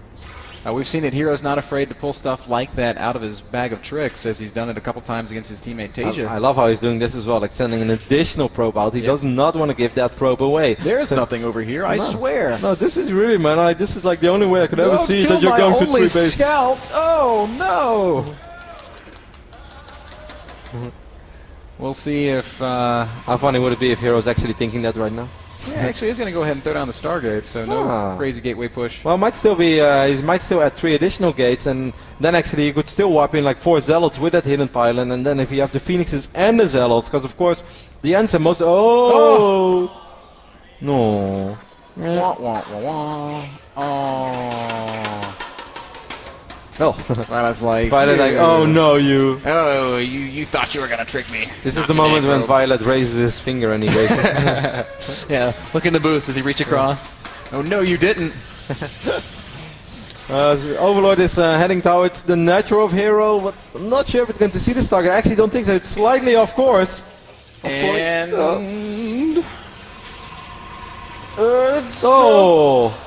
Crucial scout here by Violet. He is going to see that Stargate. Actually going to be a Void Ray opening out of Hero, Ben. That's not what I expected. I definitely expected him to just open up with 4 or 5 Phoenixes. Maybe 4, and just pick off a couple of Queens, force out a couple of Spore Crawlers, lift up some drones, then go up to 3 bases, and then you can still hit a pre-hive timing with Colossus as follow-up. Yeah, the Void Raid build's kind of out of fashion, I would say, these days, and it's something we talk about a lot, Kevin. Players used to go Void Raid a lot. MC stuck to it for a long time. Wow, look at all these gateways. Yeah, it's going to be some 2-base action. Yes, it will be. Look at this great Overlord Scout. Sees 4 extra gates. That's a massive scout here. 6 more gates are on the way, though. And I'm so curious, Ben, is it just 1 gate got cancelled? Is it going to be just this single Stargate? Void Ray? Is it going to follow up with Phoenixes? Or are we going to see, like we saw MC did very recently, more Void Rays? Because MC played with like 4 Void Rays and a lot of gateway pressure. MC loves his Void Rays, man. I think we're actually just going to see Hero trying to expand, though. Yeah, might just actually change plans completely, because everything did get scouted. We do see him warping in the robotics facility. I'm not sure where. It's over here next to the cybernetics core. So I think this is the single Void Ray. That's just what it's going to be. And hey, it's not completely useless, man, because he's forcing Overlords to reposition, and he forced at least 3 Spore Crawlers. And he takes a little bit of map control. He gets a scout off that he normally would not be able to take with just gateway units. Violet is doing something else, though, that is exactly what Zerg players should do when they realize they're up against Stargate, and that's making lots and lots of drones. He's already up to almost 70 harvesters, which is going to be really, really good. He's going to have 3 fully saturated, well, he has 3 fully saturated bases, I should say, so he can just kind of do whatever the heck he wants. Including take a 4th if that's what it comes down to. Unit counter tab shows us there are 6 sentries for Hero right now, so if he would have to deal with a lot of aggression, he does have plenty of force field, certainly, because most of those sentries are going to be close to full energy by the time that would happen. Void Ray will poke into the 3rd base. Spore Crawler! Just out of range. Bad luck, Spore Crawler. Picked up 1 drone. Void Ray's like, yep, my job's done. Paid for myself. Of course, what Void Ray is pretty good at is denying the 4th base of his Zerg, certainly as long as there's no creep, and that's exactly what's going to happen right now. Is he going to let it morph? Yes, he will, and I don't think that Violet's going to be able to save this. Queen is slowly making her way across. Hatchery's taking some good damage, but I think that Void Ray is going to reposition, and it's just going to try to fight the Queen. Well, I think he should have just focused on the Hatchery. It would have taken a little while, but I do think he would have been able to get it. Right now he's going to have to charge up again, so it's going to take a little longer. Clumsy Queen has to get around the Hatchery, but will once again start poking away at this Void Ray. He's probably going to get it. It's going to be closer. He will get it. Cancelled. Well done by Hero. Cancelled and immediately rebuilt, so Hero, if nothing else, slows Violet down by the economy of Violet is so crazy right now. 86 drones are on the map for our Zerg player representing Azubu. And Hero really doesn't have anything in play that's particularly good against the stuff that Violet's going to be making, roaches and infestors. There is no Robo Bay on the map, there is no Templar Archives on the map. We do of course see the Twilight Council as +2 is on the way, and Blink is currently being researched. But I'm really quite worried about the work count. 14 more drones. Violet's just going to be content to sit back and play passively. He's starting to establish his Spinecrawler walls. This game, he just wants to get those Infestors and Broodlords out, Ben, and he's not going to underreact to anything. He's going to make sure that he has plenty of Spinecrawlers to rely on. He has an extremely good economy. Even drops the Transfuse on the Overseer. Pretty cute move. Overseer's going to go down anyway. Hero spitefully chases it down. Void Ray only losing what shields it had before it flies away. First Warp Prism on the way for Hero right now as well. And he's even researching Hallucination, Ben. And I'm so curious to see where he's going to take that, because we've seen him in the past. Hero had hallucinating 3-4 Colossus, just showing them, pretending he's playing Colossus, then actually falling back to Templar Archives. It could be something that we see once again here on Metropolis. Void Ray still doing a good job just floating around, keeping track of what's happening. But as you pointed out a few times already, Violet's economy is actually at the point of being ridiculous. 96 harvesters are out. He's going to have a mineral income that is just redonkulous. He'll be able to make as many spine crawlers as he wants, and as much of just about anything else that he wants as well. Hero is going to go ahead and push with a couple of Colossi. Hallucinated Colossi, mind you. Yep, fake Colossus. Not really a big problem for Violet though, because even if he's going to make a bunch of Corruptors, he wants those Corruptors anyway, since he wants to go for Broodlords. That's very true. Violet falling all the way back to his spine color wall has just begun his first Corruptors. Actually, you know, Kevin, Violet might have made about 10 drones too many. He has spine crawlers though, he has quite a few infestors, he's making those Corruptors right now. I don't think Hero can possibly know that Violet's army is not that big. And of course Violet has quite a bit of larvae, he has 21 larvae saved up. I would be so surprised if Hero decides to commit to this, but he's going to try to make something happen, and it might actually be the right decision. Fungal does go down on some of these Stalkers. Immortal on the high ground going to try to hammer away at the Spine Crawlers. This is a lot of Protoss units, Kevin, and they are going to break right through. Hero at 170 supply against a maxed out Violet, but he's making a great attack. He is making great attack, but as we said, Violet has so much money. Here come the first Corruptors. Those Corruptors are going to be useless, but here comes the real army though. Force fields are going to go right down. They're pretty good force fields, and blinking back are those Stalkers. Sentries are all going to die, but so too will a lot of the Zerg army. Immortal on the high ground doing some great damage as well. He's got 3 kills. And there is a Warp Prism in the main base as well. Hero is going to take out this 4th base with a pretty brilliant timing. And at the same time, warping in Zealots and Stalkers in the main. He's going to work on the Roachwarren. I think that Roachwarren might actually go down. Queen's got enough energy for a single transfusion. Roachwarren's getting so low. Transfuse does not get cast. No more roaches as the 4th base has gone down. The 3rd base is in trouble. Hero's making a great push. Violet still has quite a bit of money, but his larva is running low right now. Actually, he doesn't have any larva anymore. The only 4 infestors as well. How is he ever going to kill all these Stalkers? With a great set of Fungals. That's how, catching a lot of clumped up units on that ramp, these Stalkers will refresh Fungal 4 or 5 times maybe, and a lot of these units go down. Violet actually missing one of those Fungals. Lets a couple Stalkers blink away. The only risky thing is that Hero lost that Warp Prism. Those Corruptors were not completely useless as they killed the Warp Prism. That was the only way that Hero was able to reinforce this push. Imagine if he had a Pylon over here already. Then I think Violet would even be in more trouble than he already is. Hero's done great damage, but, you know, Violet still has a lot of money, Kevin. 2,000 minerals, 1,000 gas. That's going to translate to Broodlords very soon. Yeah, but is Hero going to give him that time? That's the big question right now. We have still 6 Corruptors out on the map, but this Protoss army is not going to go anywhere. It is a pure Blink Stalker army. 43 Blink Stalkers with +2 attack, +1 armor. Just a bizarre number of Stalkers. You don't really see this anymore. Violet knows how important it is that he's able to take that Warp Prism out once more, but this time there's going to be a Pylon to fall back on as well. 5 Dark Templars being warped in. And there's not that much Infestor energy. A couple of Fungals do go down, but the DT's not caught by him. Stalker's going to start blinking backwards, and Violet might be in some trouble. He's got no detection. Immediately he's going to start morphing Broodlords, but the Stalkers blink right underneath. All the Dark Templars did get fungled over, but here come those Stalkers. Oh, Broodlords are going down. Roach is doing a lot of damage against these Stalkers, but there are still Dark Templar alive. Every Broodlord except one. Oh, there are 4 more morphing though. Yes, only 1 Broodlord survived. Oh, but there's going to be another blink soon, I believe. And Hero does not have to fight in this 3rd base. He can head right back to the main in the natural. He's going to get under the Broodlords again though. Blinking forward, more Broodlords will fall. Violet down below 100 supply is in a lot of trouble. All these Broodlords will die. Even when they morph, they are going to die. And Hero still has so many Stalkers alive. LiquidHERO, he's going to kill the natural. He's going to kill the 3rd. Violet, what can he do? I don't think there is any answer. I don't think so either. He just lost over 10 Broodlords. The Greatest Spire is taking some damage. There's still a couple of links streaming in, but that is not going to be enough. No Violet. way. It is not going to happen. Only Zerglings on the production tab. There it is. GG. Oh. 2-2 is our score. LiquidHERO not afraid to play the macro game. 43 Blink Stalkers. Ben, Hero was really not in great shape at all. Everything looked so good for Violet.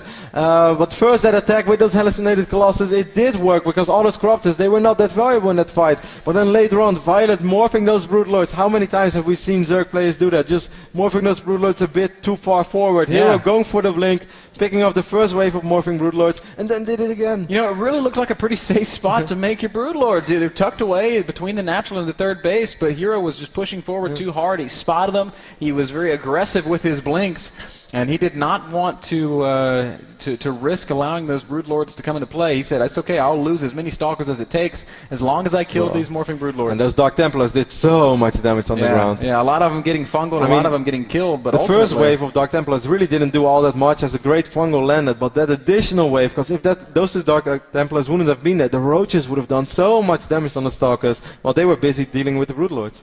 Incredible game by a hero. And we got a real final, Ben. We have a fantastic final. 2-2 is the score. LA Byte sponsored that last map. Head on over to labyte.com and order some takeout today. We're going to take a short break. We'll be right back with a lot more StarCraft 2.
Welcome back to the North American Star League Season 4 Grand Finals, live from the Center Theater in Long Beach, California. We are in game number 5. We are tied up at 2 each.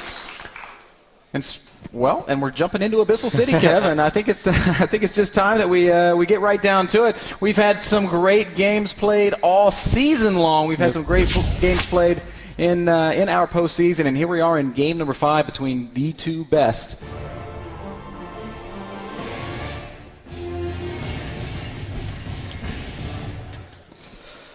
Exactly, man. This is everything we've been waiting for the course of the last 3 or even 4 months, I'd say. Our final was somewhere in the summer, Season 3.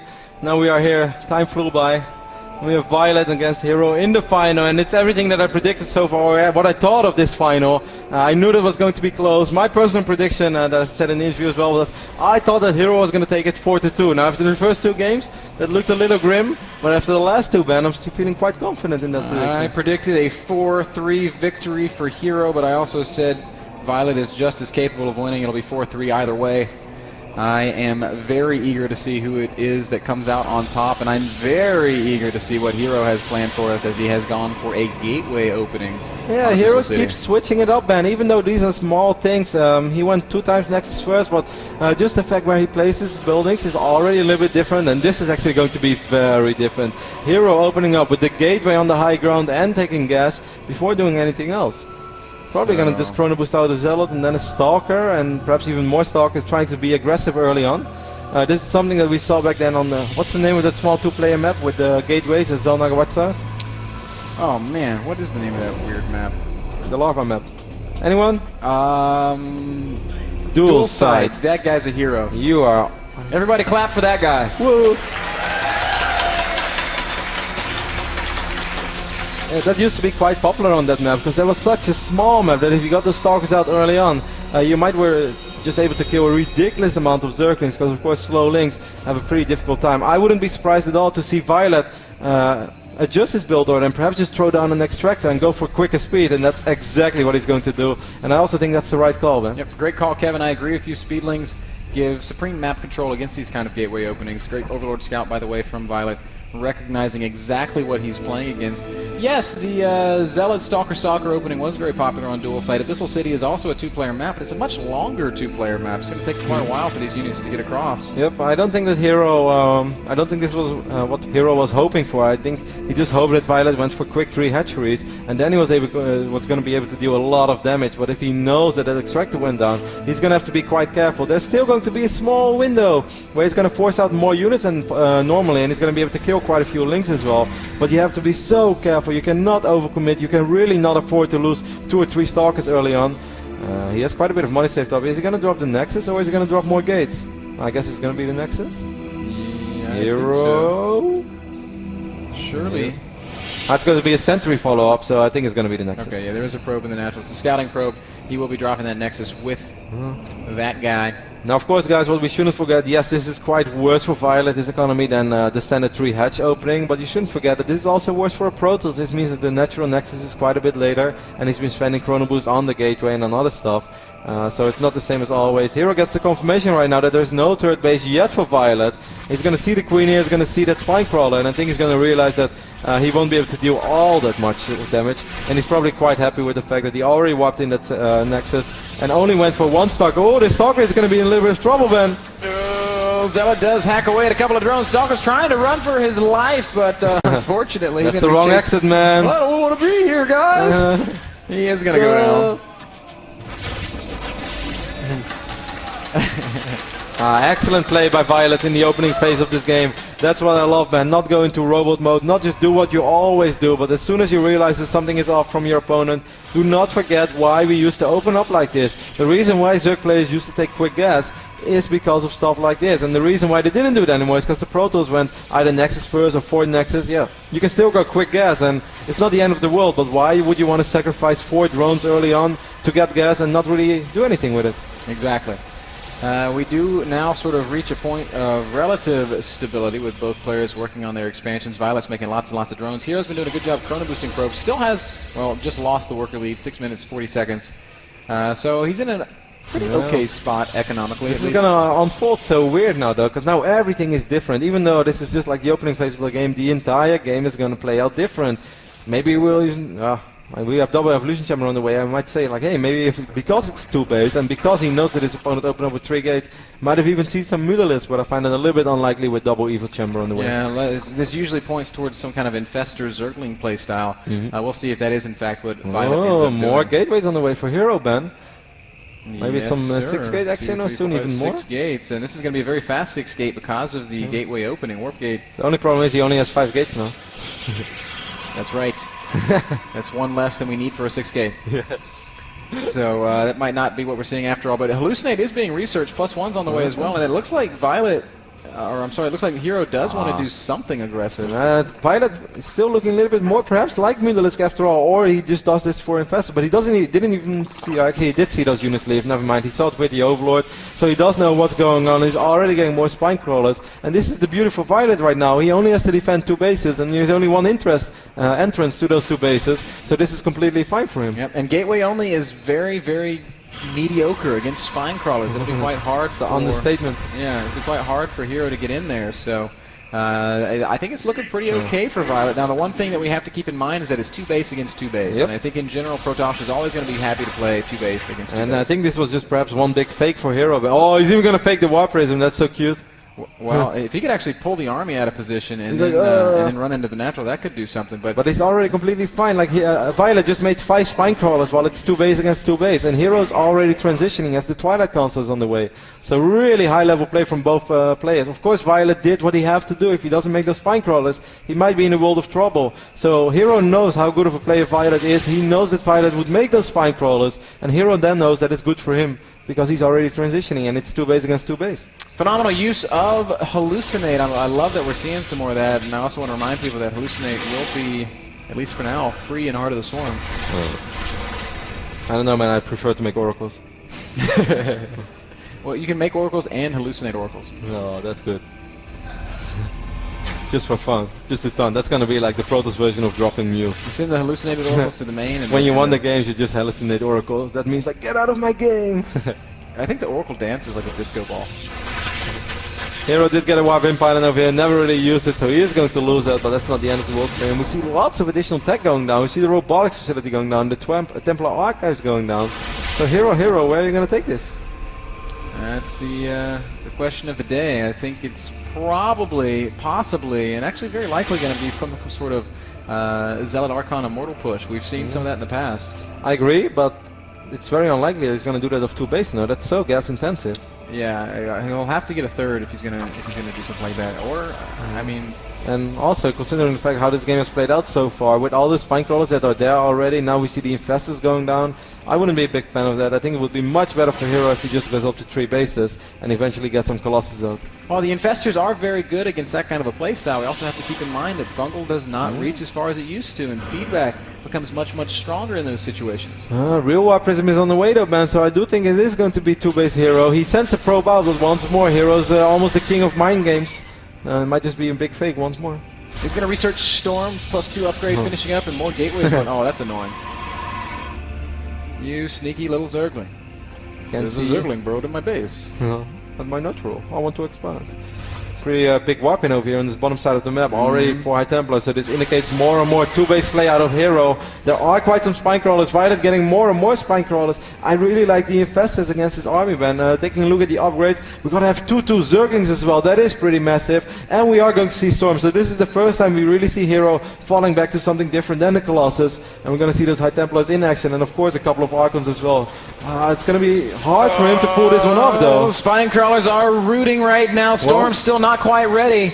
Army supply is looking actually very good for Hero. He does have force fields. Oh, he gets 3 infestors. Fantastic force fields. Feedback does go down. 3 infestors. That is a massive start of this engagement. These Zerglings, of course, going to have a hard time engaging properly. The force fields are just phenomenal. 2/2's not ready. That makes the Zealots even better. It just now finished up, so these Lings will be a little more cost-effective. But now there's an Archon in the mix, and Hero hits a great timing. This is one hell of a way to start this attack. There are still quite a few spine crawlers, but those infestors, they were crucial for viOLet to stay alive. viOLet has an unusual and uncharacteristic amount of money. Yeah, it's almost like he was saving for something, but I think it's just the fact that this game has been so different, and he never had that macro heads and never had the insane lava production that he would normally have. Hero's going to continue warping in off of this prism. He does. Oh man, Storm has finished, and it is a big game changer. Zerglings cannot engage Zealots, High Templar, and Archons. Just excellent play from Hero.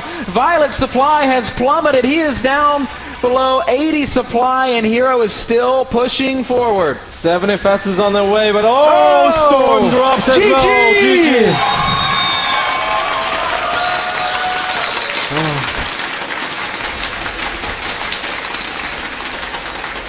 And all of a sudden, your 4-2 prediction is a possibility. Hero winning 3 maps in a row, going up 3-2. Crazy game on Abyssal, so different to what we see, what we're used to, and this is all to do, I think, perhaps with that infest change as well, even indirectly, even when it doesn't necessarily comes down to the standard openings. A lot of different stuff is possible, and I really like how Hero opened up, how viOLet his answer was with the extractor, with the quick speed. I think that was perfect. Then Hero moving out with those gateway units, forcing viOLet to make the spine crawlers. That's some really, really high level play. You know, we might say that viOLet made a mistake getting his infestors caught like that, but we also have to keep in mind they have to come farther forward to land those fungals. We are maybe seeing a little bit of the effects of that very small nerf, but perhaps very substantial nerf. That last game, guys, brought to us by Epson Projectors, the #1 projector brand on the planet. What do you think would have happened, man, if those 3 infestors wouldn't have got force fielded out? I mean, Hero did have a 20-25 supply army lead, but 2-2 was about to finish up for those Zerglings, and maybe with 5 or 6 Fungal. Like, Fungal was amazing against that army. If he could have bought himself time, if he could have finished 2-2, and if he could have fought with both infestors and upgraded Lings, there's no telling what would have happened. But the way it turned out, man, Hero is just looking very, very dangerous right now, Kev. Man on fire, man. We are going to play a very short commercial. We'll be right back with game number 6, Hero versus viOLet.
soon.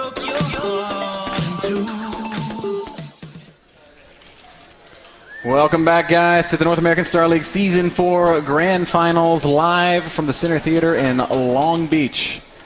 Right now, Hero leads 3-2 over viOLet. He's won 3 maps in a row. Championship point, Ben, right here, right now. This is it, match point. $30,000 on the line. And as soon as our players say go, we are going to go. viOLet is ready. Hero was ready. I just want to make sure that he's still ready. You never know. And he says go, go. Let's do it. Countdown has begun, our 6th and perhaps our final map of this tournament. Perhaps our final cast of the year, Ben. Wow, how about that? How about Almost it? Vacation time. Yes. It's going to be Whirlwind.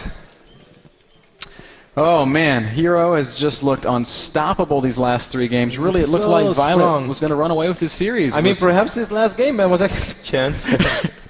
Chance is definitely going to join in too. I wonder who's Chance rooting for. Chance is on the side of Hero right now. I'm not sure what that means. He's rooting for whoever has the kibbles. I love that last game, man. Perhaps not the most action-packed game, but the way that both players were reacting to each other and the way that Hero went into that game, I thought it was such a high-level game.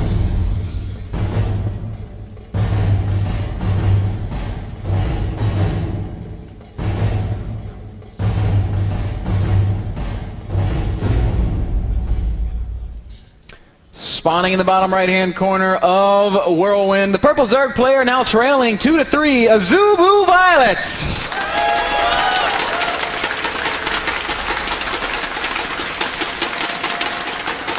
And his opponent.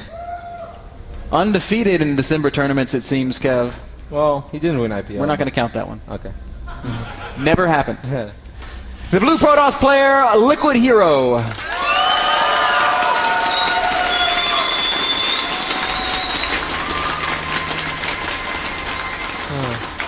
You know, Ben, what is it with these guys that like somehow stay at our place and you expect them to play so much StarCraft? We had Stefano earlier this year staying at our place and we kept offering, Elias, do you want to play some games? You got WCS coming up. He's like, no, Kevin, maybe you play a game. I want to make fun of you. Yeah, show me how good you are. I was like, oh yes, you got a big tournament. He's like, it's okay. And Stefano's such a troll. He literally sits behind you while you play and he's like, you think you're good? Yeah.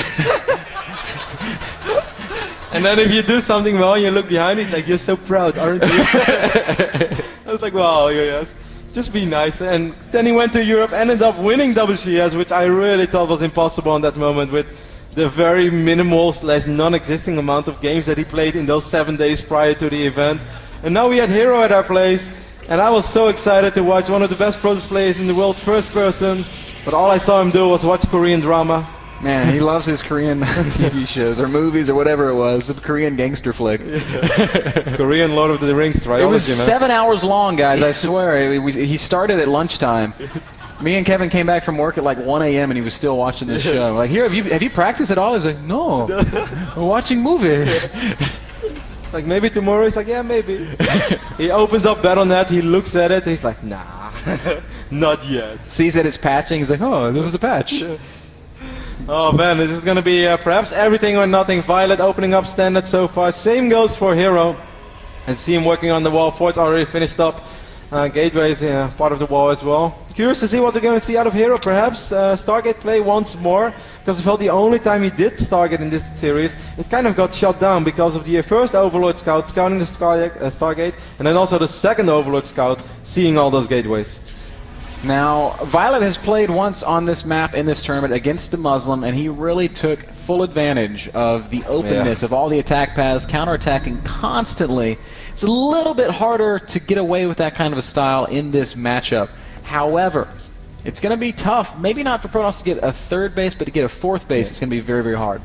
And I'm curious to see, where is Hero going to expand? Is he going to expand towards viOLet, or is he going to expand away from viOLet? Now, if he expands away from viOLet, now you're talking about a real headache. He has to defend this expansion so far over here, and then he's got the main base down in the bottom left. That's open to drops, that's open to mutas, it's open to all sorts of shenanigans. So viOLet will have tons and tons of mid-game options for aggression. Hero, of course, very actively scouting with his probe, does not want to get surprised, carries a lot of momentum right now after winning those 3 games on the row, and he won them so convincingly. Just the Metropolis game, I was a little bit surprised by the other games. I think he played so extremely well. And we're going to see how this turns out. He's going to open up with the Zealot and the Stalker. I think the Stalker is just to deny any Overlord scouts, because it's unlikely that he wants to run across the map here on Whirlwind, as it's such a big map. Hero really, really favoring this one-gate Robo build. He's done it now 3 times in this series. I mean, you have to do something when you play best of 7. It's true, but I mean, this seems to be the one that he favors, right? I mean, there's so many ways that you can open up. We've seen the Stargate, we've seen the in-base gateway opening. First gas on 6 minutes, man, like 6 minutes 0. No additional seconds. That's a really quick gas, and it's also a gas that's away from this Overlord. So, curious to see. Where's Hero going to take this? Does Hero have planned? viOLet's opening looks very, very normal. He's gone up to double gas in his natural. He's still droning, but he is going to squeeze out a couple of Zerglings just for some map control. Roach Warren goes down at the normal time. So everything that viOLet is doing looks very standard. First units arriving right now, dealing a little bit of damage at this Queen, but viOLet very smart, focusing down the Stalker, knowing that he can always outrun this Zealot. That's exactly what he does. He should be able to surround it right now with these links. Oh, gets the surround immediately. Well done by viOLet. Very well lose a single Zergling there. Nice control. Stalker's going to have to run back home. Should be able to make it home safely, as we can see. There is no Zergling speed on the production tab. Still, Hero did not take this gas ban, but he did take the other one, so I really wonder why he's doing that. He's going to take it just now, 7 minutes and 30 seconds. That's really late, but that's something he can get away with, because he took the other assimilator so much quicker. Normally you see both assimilators going down at 6:30, 6:40. Are we going to see some soul? I think Hero has a lot of soul, man, so we might see it once more. Even though he did not win with it on Ohana, that was definitely not because of his micro. That was more because of the awesome flank that viOLet set up in that game. 2 Immortals out already, and a 3rd one queued up. It looks like that is, in fact, exactly what we're going to see. Such a big map, though. And I have a hard time believing that that Hero's going to be able to make this work, but his control has been phenomenal. Yeah. There go the extra gateways, and you know, this is probably the last map you would ever expect to see this build on if you're viOLet. viOLet trying to get some scouting done, never managed to see the robotics facility though, but he's already producing quite a few roaches. He went up to 64 drones, so this is definitely a very healthy amount to just continuously pump out as many units as possible.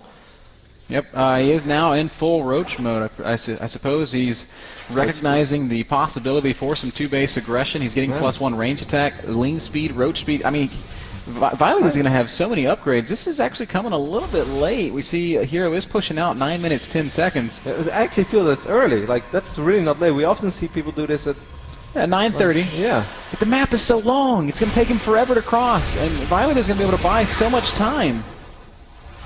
That is true. I'm surprised that viOLet went all the way up to 64 drones though, and that it's still like so early in the game. Shortcut for these Immortals. viOLet is going to see it right now. Now he knows what he's playing against. Does not have as many links as he had before. He has 23 links on the map. That's still a scary amount, but if only half of those squeeze through, they will die immediately. It's all going to come down to the engagement again, because now we know that Hero can definitely rely on his micro. As long as his positioning is good, it's going to be tough for viOLet. Where is that flank going to be, Ben? This is an awful narrow space that Hero's going to be walking into, so it's going to make force field pretty good. It's a happy Warp Prism. Hero's going to have to wait a little bit longer, though. He needs some more. Doesn't have that many sentries either, Ben. Like, normally you see something like this with 8 or 9 sentries. 2 Immortals is going to be dropped in the back of the natural. Perhaps to kill off a drone. It's not going to happen. Just force some units out of position. I mean, Warp Prism Micro is of course awesome with the Immortals, and you want to keep them alive as long as possible. But if you overdo it, you also lose a lot of potential DPS. Now, viOLet's supply blocked. He's not building Overlords. He's got a lot of money. And he wants to fight right now, Ben. He is setting up the flank once more. Perhaps a very dangerous moment unfolding right now. Hero doing a great job of thinning out viOLet's numbers. The flank is coming around from behind. Flings will get on top of some sentries, but those are much better force fields than we saw previously, and Hero doing some really good damage right now. Yep, he's doing some good damage, but he also used a lot of force field already. He doesn't have too many force fields to fall back on. But viOLet lost a surprising amount of units already. 1 Immortal does fall. And another Immortal will get picked up, and that's some more great micro from Hero. 104 supply against 103. Army supplies still favoring viOLet, but only barely. I mean, yeah, exactly, and that's not what you want to have when you... Ooh, where are all those drones going, Ben? viOLet perhaps falling apart here a little bit, losing a little bit of crucial mining time. Still drones over here in the mix as well. He still has 60 though. How many force fields do we have left? None. 0. Maybe 2. Like 4 or 5, I'd say. As energy is quickly regenerating. Hero has a lot of money. He needs to warp in something real soon. I'm not really sure what he's waiting for. He's certainly not going to be expanding again. There's the big warp in. It's two more sentries. Yeah, 2 more sentries and a lot of zealots. Army supply shows us 85 against 104. Upgrades, of course, 1-0 for Hero. Same, just 1-0 for the Roaches. 0-0 on the Zergling. So Zergling's not going to be super effective. Hero's going to force viOLet to choose where he wants to defend, dropping Stalkers in the back of the natural and then dancing forward. He's going to need that Prism to keep the Immortals alive, and only 2 Immortals can still be enough. But he can really not afford to lose more, because you need the DPS of the Immortals to deal with all the Roaches. Crazy push right now. 145 supply for Hero, 176 supply for viOLet. Once again, small supply block. Hero's going to have to go real soon. 1 Immortal is still in the Warp Prism. Oh, and viOLet gets a pretty good engagement this time. Lings and Roaches coming way forward, but there is a lot of Protoss damage output in this army. Yeah, beautiful force fields once more by Hero. And he is just constantly picking up damage units and then unloading them once again. And supplies now favor Hero. 140 supply for Hero against 130 supply for viOLet. More great force fields. Roaches melting away. So many Roaches dying. Hero is up in supply right now, not just army supply, but overall supply. He has quite a bit of money, but if only he had 1 probe outside of his main base, he could have expanded, but he's just going to go in for the kill instead. I don't think he needs to expand, Kevin. Hero's pushing forward. viOLet trying to mount one last defense, but warp-ins happening right on top of these units. The spine crawler is going to fall. Patience is a virtue. Hero waited so long, he was so careful, but now he is doing everything right. Oh, this is it, Kevin. 110 supply against 80. The drones have been pulled. viOLet's entire army has melted away. LiquidHerO warping in more units. Immortals still hammering away. viOLet tries to mount a valiant last stand, but there is nothing left. GG! Well played! Congratulations, LiquidHerO, our Season 4 champion! Absolutely phenomenal season for Hero. 5-3 through the regular season. Barely squeezed into the wild cards, but since then he has been a force to be reckoned with. 3-0 against Chef, 3-0 against Finale, then he made it to the offline finals. 3-0 his teammate. Struggled a little bit against Polt, but still won 4-2, and at the end of the day, not even viOLet was good enough to stop Hero. What a month it's been for him. A spectacular month, a spectacular season, and a spectacular finish to the North American Star League Season 4. Let's pass it up to Clutch for the final words. Thank you very much, gentlemen. We appreciate everyone coming out tonight. We had a great time here at the North American Star League Season 4 Finals. Thank you very much.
Also, please congratulate our runner-up, ladies and gentlemen, Azubu viOLet.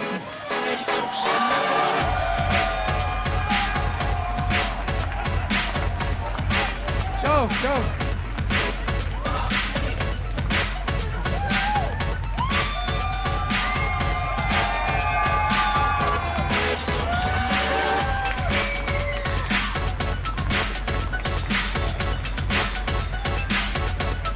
Hero, is there anything you'd like to say to your fans? Thank you.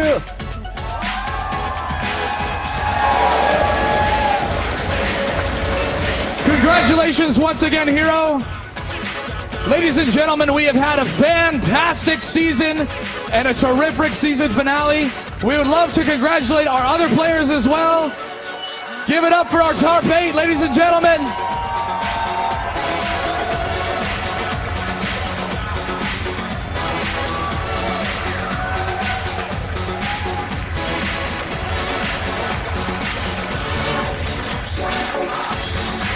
From everyone here at the North American Star League and from Long Beach, California, thank you so much for supporting the NASL, for supporting StarCraft 2, and for supporting esports.